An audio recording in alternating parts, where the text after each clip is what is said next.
Hello everyone and welcome to my channel Zen Within Me. Okay, today's reading is going to be for Cancer, Sun, Moon, Rising. And we're going to find out what is your blind spot or your blockage regarding a particular situation or relationship you're dealing with a person or anything like that. All right, so without further ado, my darlings, let's get into it. These are upside down. Hang on. Bloop. Okay, there we go. Okay, guides, guardians, ancestors, angels, and ancient gods, please give me clear and concise messages for Cancer, Sun, Moon, Rising. What is their blockage or blind spot? What is their blockage or blind spot in their particular situation where they are seeking advice and guidance? What is their blockage or blind spot? Okay, and if you'd like a private reading of this type of reading, you can go to my Etsy shop, Zen Within Me, and I have it available for purchase there. Any other readings, go to zenwithinme.com. Both links are down below in the description box. Okay, Cancer, what is your blockage or blind spot? Okay, so you have a couple that came out here.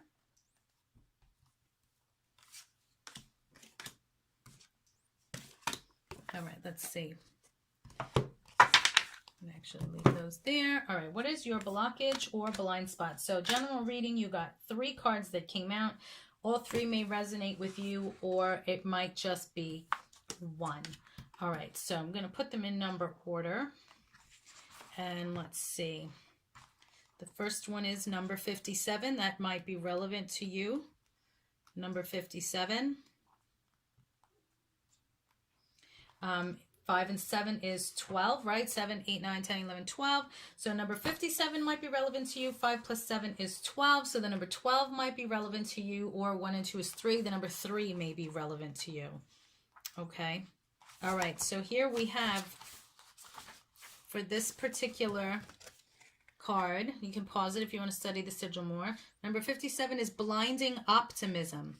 If you have drawn the sigil, it means that in this situation, your optimism is blinding you to actual reality. Optimism is associated with many positive things, such as increased success, better physical, emotional, and mental health, increased life expectancy, and better recovery from adversity. Having a positive outlook is a positive thing. It is a positive thing until you are using it to deny the negative. This makes positivity nothing more than an illusionary denial. It may benefit you to also spend some time accepting the energy of Sigil 10. Sigil 10 is the energy of Sigil 10. Sigil 10 is, hang on, almost there, denial. Okay. So it may benefit you to also spend some time accepting the energy of denial and coming to understand its message just now.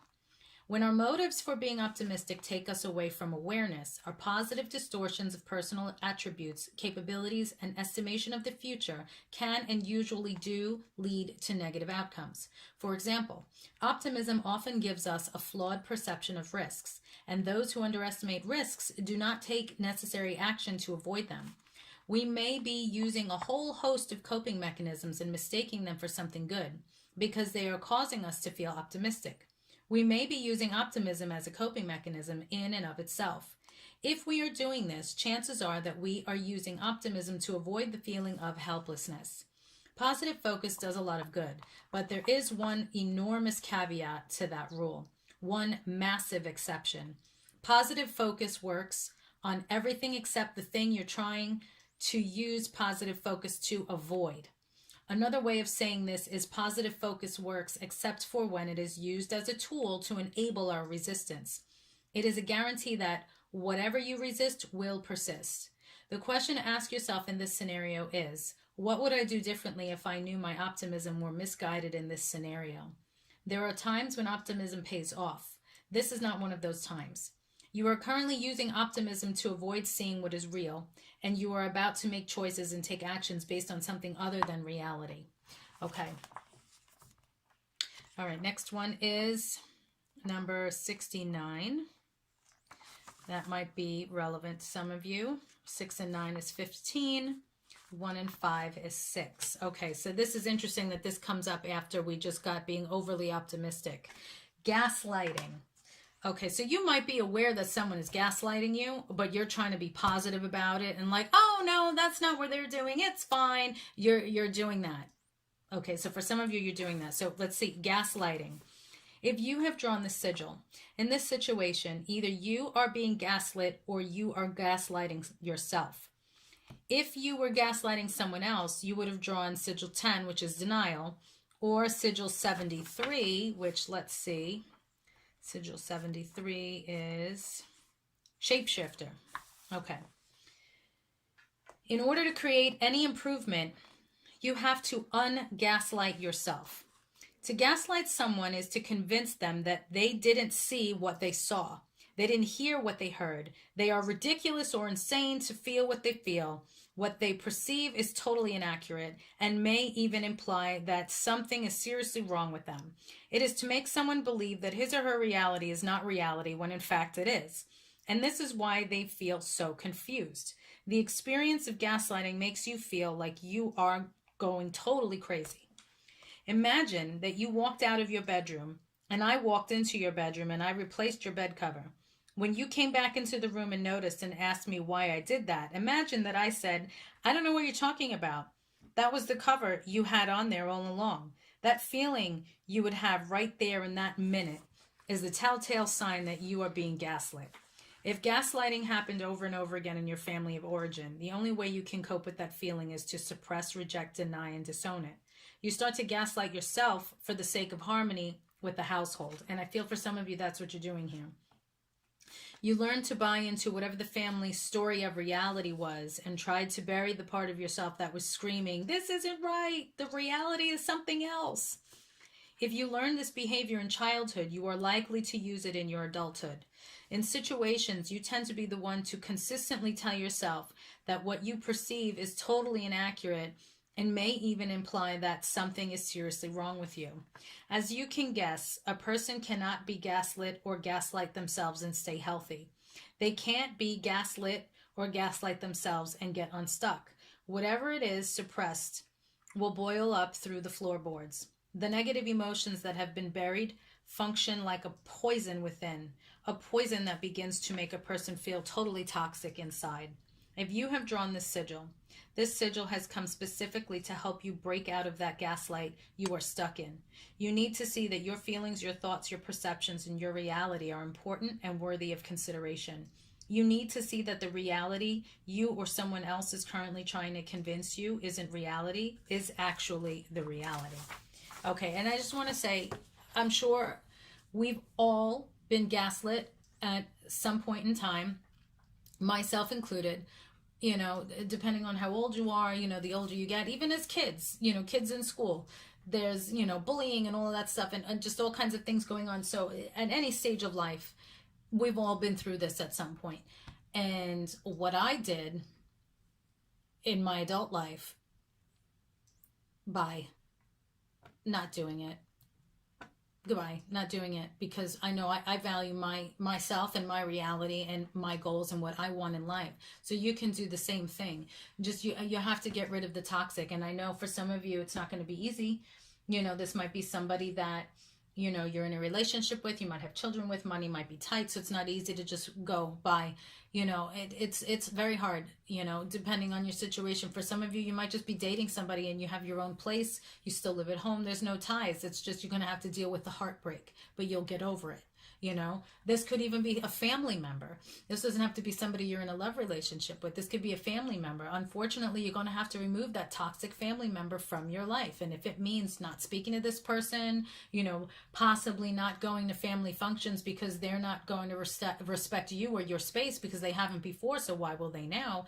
Well, then you have to respect yourself, your space, and do what you need to do that's healthier for you. And trust me, because I've done all of these things, the universe will reward you and respect you and love you so that you will see, okay, it was a hard road, but I did it. I feel amazing. I feel great. And I'm surrounded by more love and abundance that I can literally like just smile genuinely and say thank you for all of these amazing people in my life. All of, you know, my efforts helping me, acknowledging me. You know, I feel great. I feel your love. And just thank you. I just have so many things to be grateful for. And it's always going to be sad. And it's always going to be unfortunate to not have those key people that you do love in your life. But, you know, somebody has to look out for you. So it's going to have to be you. Okay.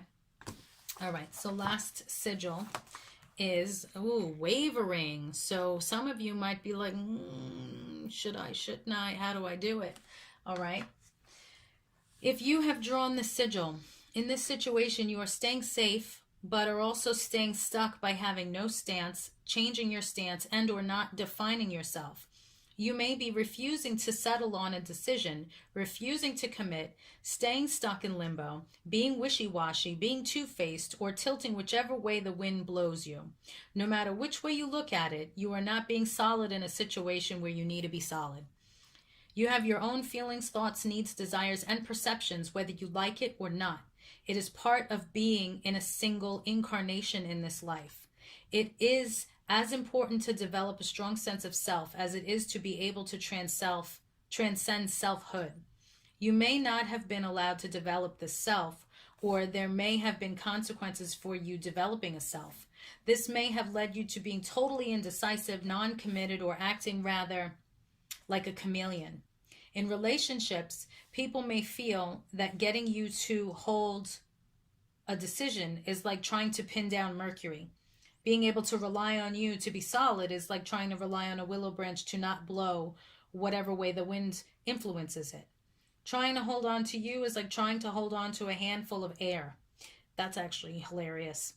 And trying to depend on you is like building a house on quicksand. See, you don't want to have that reputation. You don't want to be known like that. People who are wavering tend to have a harder time making decisions.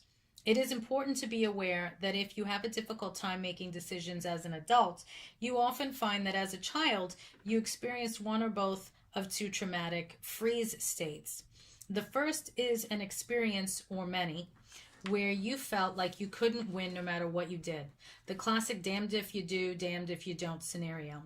The second is an experience, or many, where there was a high degree of value placed on right or wrong, success or failure.